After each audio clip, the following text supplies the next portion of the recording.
What if everything you've been seeking, sovereignty, truth, freedom, a new earth, already has a foundation? And what if that foundation is sound money? Welcome to Be the Light. I'm your host, Steven, and let's build the bridge from sound money to a sovereign soul.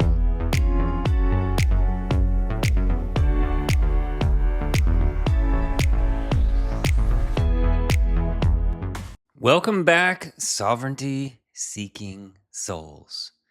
This is episode number 3, and I couldn't be more excited. I mean, I probably could be if it wasn't for the technical difficulties, but I am very excited to be at episode number 3 and just feel like I'm kind of getting on a roll, getting started, and that I'm really enjoying that, and I think I can really start to enjoy this process or this podcast when the friction starts to reduce. So that's slowly happening as I continue to push forward. In the first episode, I basically explained my thesis, my overall assessment of these two worlds, the spiritual community and the Bitcoin community, both seeking sovereignty, both seeking liberation, freedom, and both seeking a new existence in this world. We need a new existence. We need hope. And both of them have that root structure. And I think the two together will just make it like that much stronger. And that was in the first episode. The second episode, I offered some hard evidence of, the terminology used in the spiritual community, based specifically the New Living Expo that I attended, and the Bitcoin terminology, how these two actually mesh so well together. They're speaking the same language. It's just not connected yet. So that's episode 1 and 2. And in this episode, guys, this is such a broad spectrum. It's not going to be easy to drill down and nail down specifically, but I, as a blue collar guy, am going to do my best to get the job done. Okay. And the question is, what is money? Now, that question, very few people ask, and very few people have actually dove down deep into the waters of what money is. We just hear money and we move on because we're kind of given that from the get-go. It's the dollar. It's what we use. That's what money is. It's the dollar, okay? So we're going to dive deep into this, and hopefully we can gain some clarity and really understand what money truly is. Okay, so in the first segment, I want to talk about what we currently think money is, what most think money is. And I've had this conversation with many different people because it's one of my favorite questions to ask.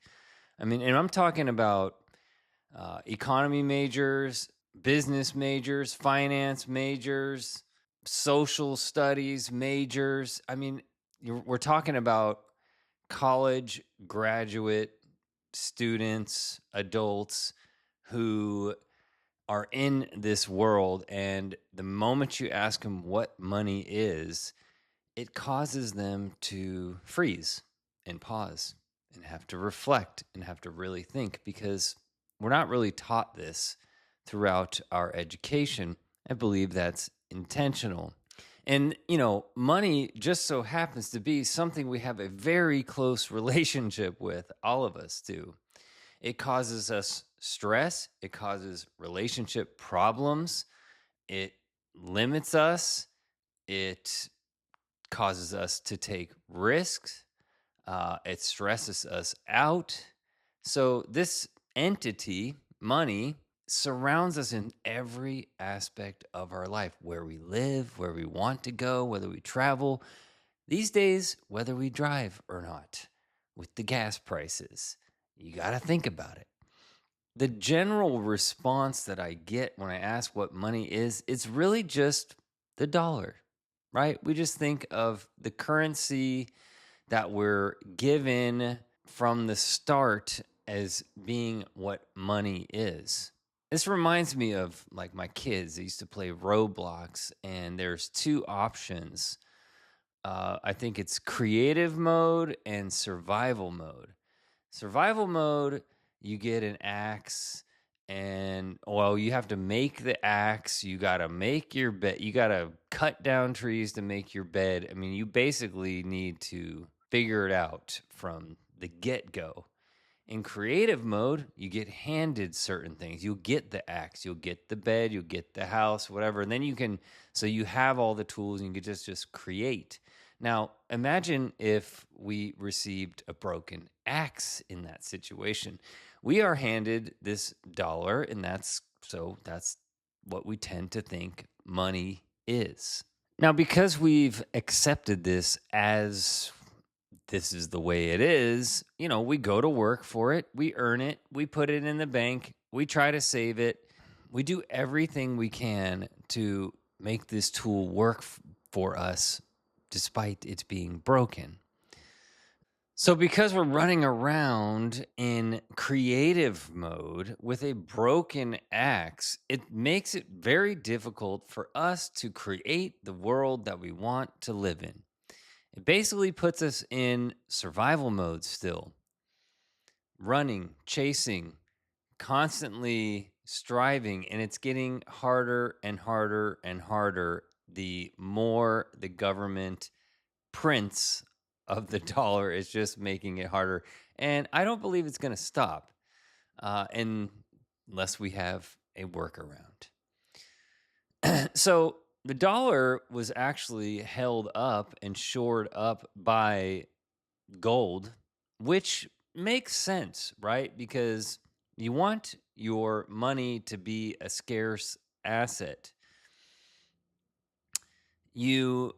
And in 1971, Nixon, I believe they called it the Nixon shock or something like that. Nixon took the dollar off the gold standard. That was so they could print money to fund their wars. And so once this was done, it now basically, this dollar, this fiat dollar, is basically, backed by, hey, we're the government and we're saying it's good. Okay. That is always something you should question. Now, a few amazing things that have gone on, little statistics that have happened since this 1971 untethering of the dollar to gold.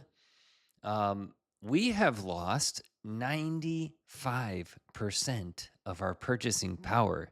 This is a slow melting ice cube that it's very hard to see unless you zoom out and look at the bigger picture. In 1971, something that cost $1, if it loses 95% of its purchasing power, is now costing $20. And that sounds about right. The loss in purchasing power is happening so fast right now. It really is making people start to look and think about what money is. So it does have to get hard before it gets better. The unfortunate part about this whole thing is it's not like we're asked, if this is something we're up for. It is done behind the scenes. It is handed out to so many non-governmental entities, organizations, NGOs, I think that's what it's called. But the money printing is just here. You have it. You have it. You have some. Whoever's closest is gonna benefit. Us poor little blue collar, hardworking people are just trying to get ahead. Spiritual people, we're trying to get ahead, and the money that we currently have is not helping. So now let's get into what money should be. let's just run through a brief rundown of what money has been, because when we look at what money has been, we can start to see a pattern. Now, I was really introduced to this through an amazing book called The Bitcoin Standard, written by Saifedean Ammous. And I highly recommend, if you're curious about this, then that is a great place to start, because it does open with explaining what money is, what money has been, before it even introduces anything about Bitcoin. And that really is, I believe, the best course of action, is to understand what money is first. In it, he explains this few currencies that had existed, that had worked, and then eventually failed. And the first one was shells. They used to use shells. They have to be scarce and hard to get. They have to be something you can carry around. It couldn't be huge rocks, because people aren't going to carry those. So they're using shells. They're carrying them around. They're trading them, 5 of these hard to find, hard to get shells for your little rabbit fur coat, whatever. And, that person accepts it because they can use the shells to go get something else. Now, apparently, Europeans came with either tools or an abundance of these shells and infused them in the market. And once they did that, it's game over. They no longer work. Somebody comes up and has 500 shells when people are trying to buy things with five. They're just going like, well, I'm going to have to raise my prices. Okay, so then eventually that fails and they move on to something else. Something else was salt.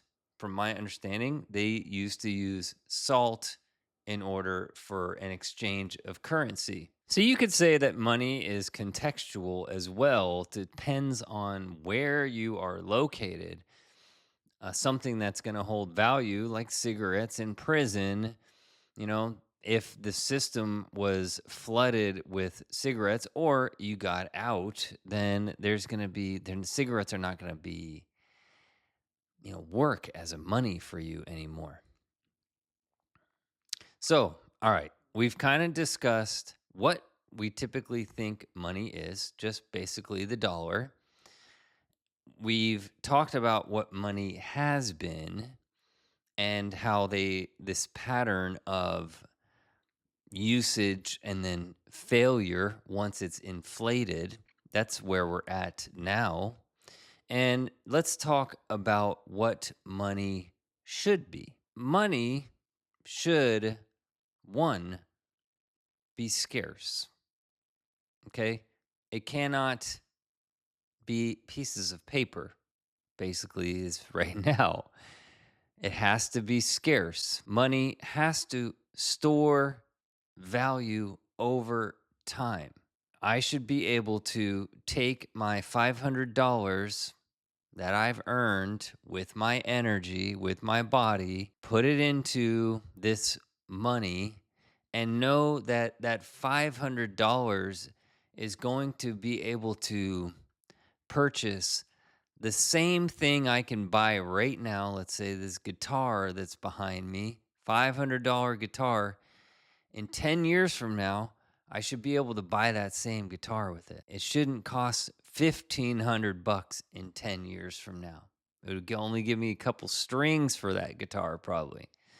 So it should hold value over time. Money should be something we are able to move across space, right? I should be able to send my mom $5 for Mother's Day. No. Okay, let's say $100 for Mother's Day coming up. I should be able to send that to her truly instantly, but with no middleman. Nobody taking a little chunk, That's the frustrating part. We can kind of do that with our dollar. That's fine.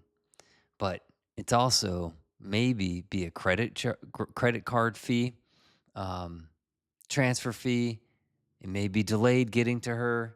With inflation, that $100 by the time it gets to her, it might not be worth as much. I mean, that's an exaggeration, but you get what I'm saying. Okay, so money should also be saleable. This was a very difficult term for me to learn because I hear saleable like I don't know. I never even knew what that word meant, but now my understanding is that it should be something that other people are willing to accept from you. Like, let's say I'm on a deserted island and I have 20 bucks with me, and there is a person who has coconuts because he climbed the tree and got them. If I say, "Hey, I would love a couple coconuts. Here's 20 bucks." He's going to go like, "What the heck do I want with this on this deserted island? I don't want a piece of paper." So, it has to work, right? It has to be saleable. People have to agree that this is something they're willing to exchange their goods for because they know they can turn around and use it for something that they want. Money should also be portable. It has to be something we can carry. This is one of the reasons why gold does not suffice as a currency because, yes, gold is a scarce asset. It's very hard to get. Though you can imitate, you can fake it. You know, you can fill gold bars with tungsten and can be heavy, and people will have to melt it down basically to prove that it's real. And so, but despite that, you're not going to carry around a bunch of gold bars around the city to try to buy your stuff. Doesn't work. Money has to definitely be transferable. So, just as great as just a straight up cash transaction is, no middleman, just me and you. That's what I love doing, little side jobs. I can get some extra cash. It's just straight cash, no taxes coming out, nothing getting stolen from it. Despite the currency being inflated, so but it's still really the best thing you can do is just exchange your goods and services for cash. So transferable, boom, immediately. Money should be transferable. Now, money should also be a store of value. I think we touched on this before, but it must hold up over time. My $500 that I earned today should definitely be worth the same purchasing power in 10 years from now. It would be great if it actually increased, and that was what savings used to be, um, where you would earn money on your money. So, storing gold over time, waiting for the value to go up, would actually increase your purchasing power, although it has to beat inflation. Your whatever you're storing it in has to outpace inflation, which is 7 to 11% a year. So if your money is not beating that, then you are losing. Another aspect money should be is divisible. We got to be able to break it down so you can purchase smaller things with it. You're not going to bring around your gold bar and start shaving off some dust, some gold dust to get your coffee. That's another reason why gold doesn't really work. The dollar is divisible. However, it's controlled and centralized and printable. You should never, ever utilize or work for something that people can print. This is just, unfortunately, the world we got stuck with. Now, let's just look at the dollar in does it qualify under those terms that money should be? And some of them, yes, it does. But some of the most important ones, no, it absolutely fails. Is it scarce? Absolutely not. Does it hold value over time? Absolutely not. These are two huge fundamentals of what we would want as sound money. It's like having a measuring tape that changes measurements every time you use it, so you can never really truly get a accurate measurement. And the dollar is designed like this not by accident. It is on purpose.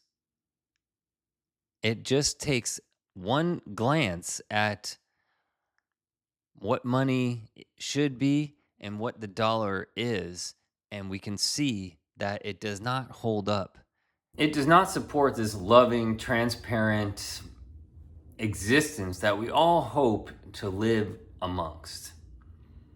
So, in closing, understanding what money is the first step in really repairing this relationship. We have to relate with the dollar as it is at this moment. We do have an option creeping up silently behind the scenes in Bitcoin. I personally am trying to walk the thin line of needing to exist in this current system with the dollar, but at the same time, taking my energy and putting it in something that supports all the values that we believe money should be: scarcity, portability, peer to peer, store of value, transfer across time, transfer across space, and hold its value.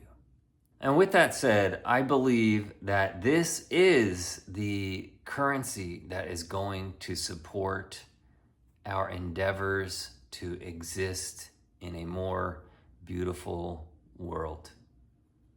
Thanks again for watching, following, listening, wherever you are at. I appreciate each one of you. Have a wonderful day and be the light.